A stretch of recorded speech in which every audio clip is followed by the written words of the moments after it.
Huh. Process for creating a bass line. Well, I like to hear the lyrics. I like to know what the song is about. Because I think if I know what the song is about, I can better interpret the line. I speak the language of the line or, the subject, whatever the subject is. This is if the producer don't have a line already for me to play. Because some of the producers know exactly what they want. But for me to create a bass line, I'd just listen to the melody of the song. And of course, if it's a one drop, depending on the style, if it's a one drop, if it's a steppers, it's going like this, or it's just like that, or it's a boof bap, boom, bap. I listen to the space the drum, and listen to the rhythm of the vocals, and then see how the bass line can fit with it. Sometimes it's just a rhythm line, maybe just boom, pim, be do tum, be do pim, be do tum. Sometimes it's I'm hearing like a melodic line,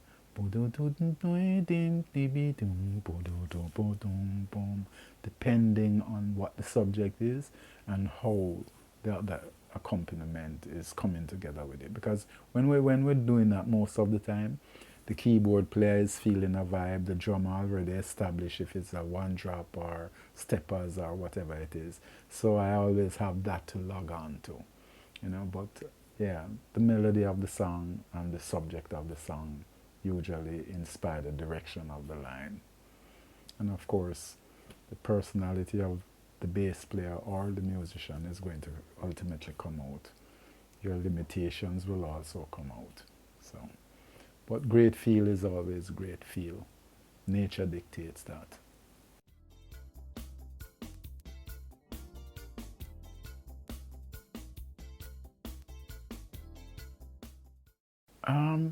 The first thing for me is to hear the instrument, hear my instrument the way I want to hear it. Because the tone of my instrument will inspire me to play a certain way. If I'm playing a song that is like more pop, R&B type thing, whether it's fused with reggae or not, I don't want to hear so much of the low end of the instrument. If I can speak in frequency terms, like anywhere from, say, 50 hertz up to 150, 250 hertz. I rather hear that kind of sound, or I will set my instrument. The engineer would work, we work with the engineer. So if it's a roots kind of session and we're doing that kind of reggae music, I want to hear that fat bass line because I'm going to talk right in there with the kick drum. Maybe I'll play with my thumb, depending if I want it to be a little more percussive. So the tone of the instrument is going to influence how I accompany or how I create that bass line.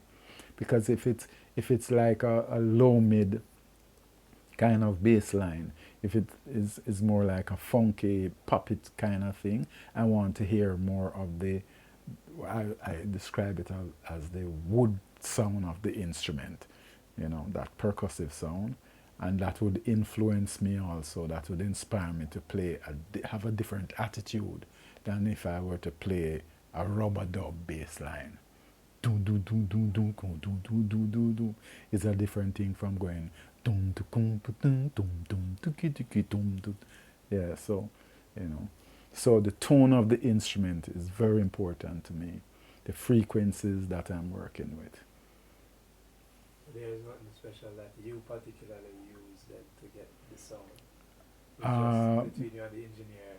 Yeah, Come up with that EQ. between me and the engineer, and also it's experience. I used to, and to some extent, I used to question it. What am I searching for when I'm playing live? What am I searching for? I'm always fiddling with the amplifier, but then I had to be learning at the same time about frequencies. Which frequency will cut through?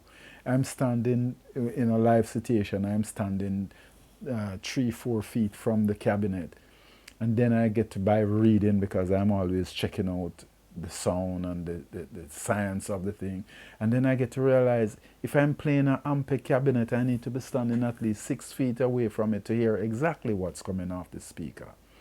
So there is that, and then learning the different frequencies and memorizing them, much like the notes on your keyboard or in music.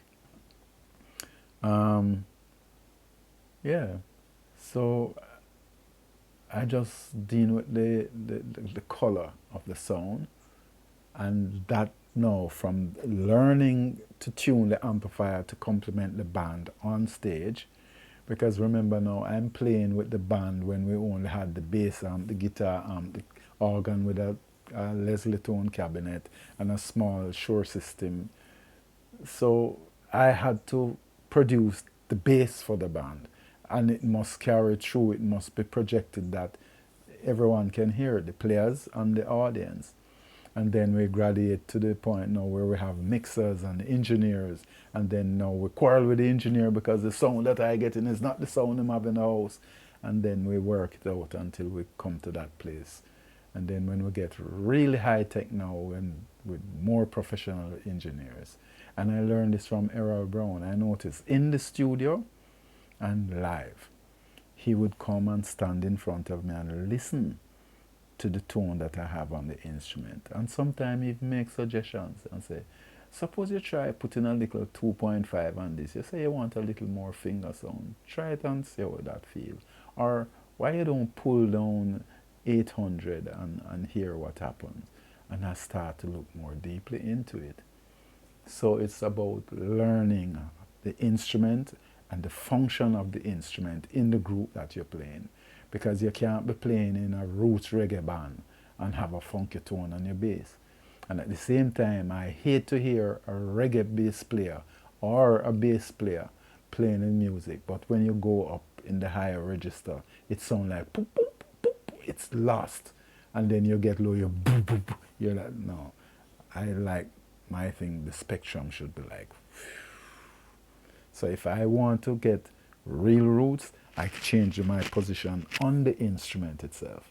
I can come closer to the neck, and without touching the tone knobs and readjusting the preamp, I can just slide my finger back close to the bridge and get more of that tight sound. So it's in these too. So, you know, over time we'll learn that.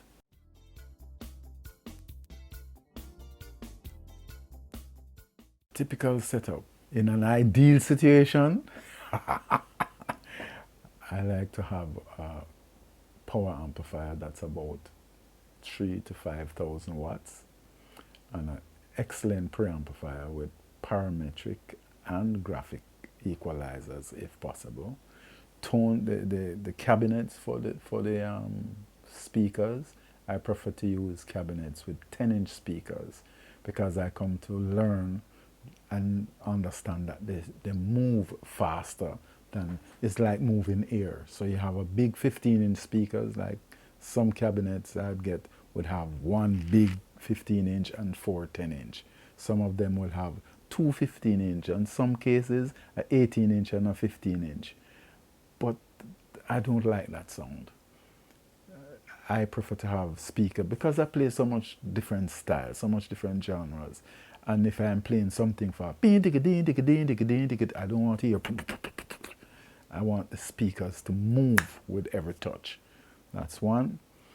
And also, I find it very important not just to have good power and good speaker, but you also need to have the right kind of strings on the instrument to produce the kind of tone that you're looking for.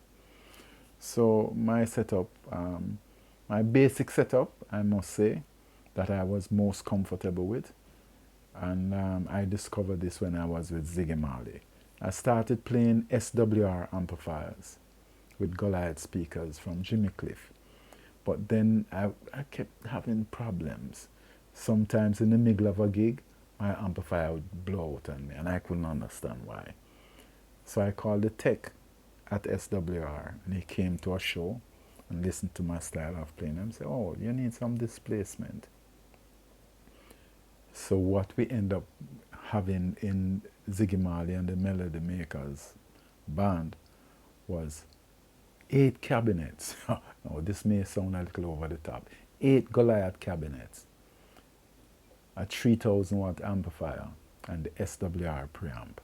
I was in heaven. Everything was clean, tight. I could hear every note I play. I didn't have to do much with anything. Once I find that middle road tone, I just have to adjust my fingering or go a little louder or a little softer or change from using these to this, and it was perfect. The whole band could hear me, but then that's that situation. That's a big stage.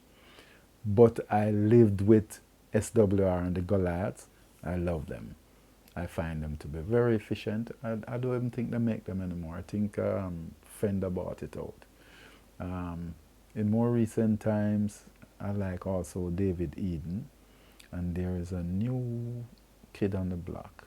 What's his name? Mark, I think it is.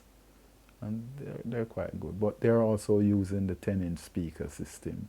And very, very, and most important for me, tube, valve amplifiers. I find them to have the warmest bass frequency. Yeah, I don't too like transistors. Some people love it, that's fine. To each his own. But for me, give me a tube preamp and I'm good.